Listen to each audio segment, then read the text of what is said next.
Baik, saya izin bertanya.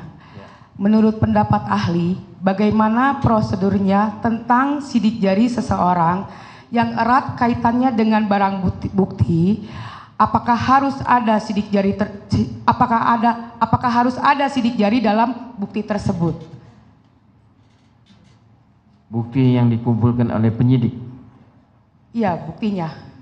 Barang buktinya. Barang bukti sidik jari. Betul. Ya, sidik jari itu kan untuk pelengkap tuh PH ya. Jadi misalnya kalau misalnya penyidik tidak yakin bahwa sidik jari yang si A bisa di-compare nanti dengan sidik jari yang si B sama atau tidak, itu mungkin penelusuran untuk penyidik. Dia bisa meyakinkan diri dia bahwa apa yang misalnya dulu tersangka si A atau sidik jarinya A, sedang si Peggy Setiawan itu sidik jarinya B. Kalau sidik jarinya Peggy Setiawan sama dengan A, berarti orangnya sama. Kalau tidak sama, berarti orang yang beda. Kenapa mesti ditimpakan kepada Peggy Setiawan? Jadi penelusuran yang dilakukan oleh penyidik, dia mau melihat sidik jari itu sudah betul. Kalau memang Peggy Peron dulu ada sidik jarinya pada penyidik, dia compare atau dibandingkan dengan sidik jari dari Peggy Setiawan, itu sudah betul jalan dia. Justru dia takut salah, maka di-compare lah sidik jari itu. Oh gitu ya Pak ya. Baik.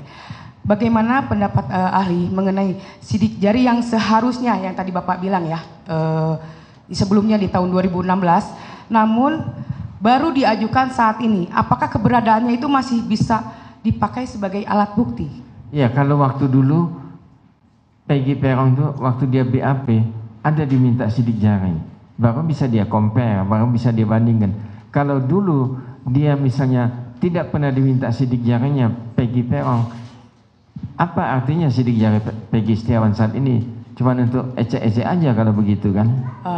Berarti tidak berarti ya, itu berarti ya, tidak bisa ya? Nggak ada perbandingan kan? Oh, tidak ada perbandingan ya? Berarti tidak bisa dipakai ya Pak ya? Tidak sah. Oke, tidak sah ya Pak ya. Satu lagi Pak, berdasarkan sidik jari kepada tersangka di atas kertas kosong tanpa didampingi oleh penasehat hukum, apakah itu dibenarkan atau dilegalkan? Mohon pendapatnya Pak. Biasanya kalau misalnya sidik jari atau cap jempol itu mesti disaksikan oleh notaris. Notaris kalau kita bikin perjanjian atau apa. Mohon maaf. Jadi kalau notaris nggak ada, lembaga resminya kan ya PH dia yang punya SK. Penasehat ya. Yang punya SK pengacara dari Peradi atau Peradin, dan ada SK-nya. Jadi saya mau pastikan sekali lagi, pada saat pengambilan sidik jari itu harus didampingi oleh penasehat hukumnya. Iya, itu yang sah. Itu yang sah. Iya. Baik, terima kasih.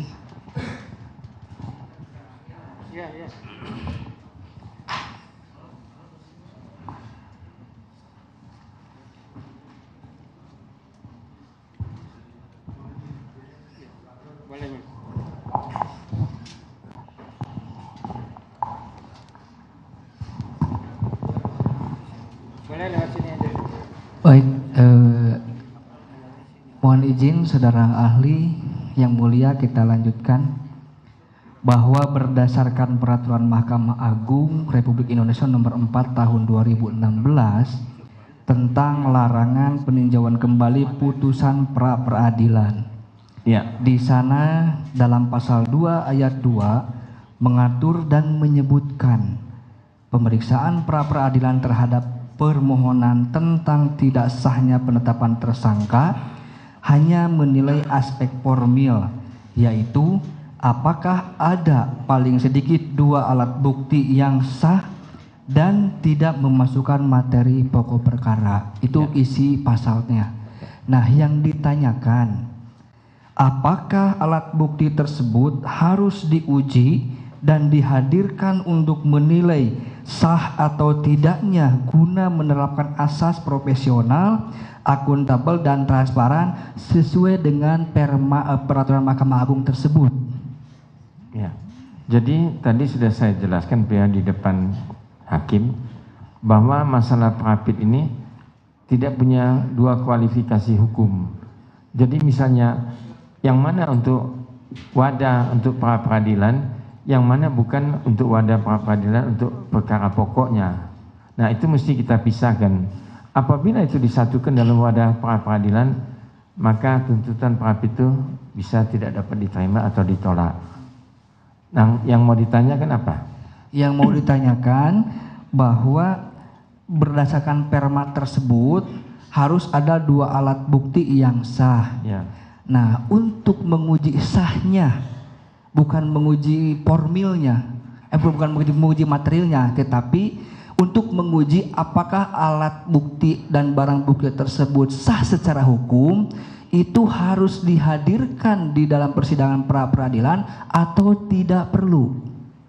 Mesti dihadirkan pada sidang pra peradilan. Mesti dihadirkan. Ya. Cukup, terima kasih.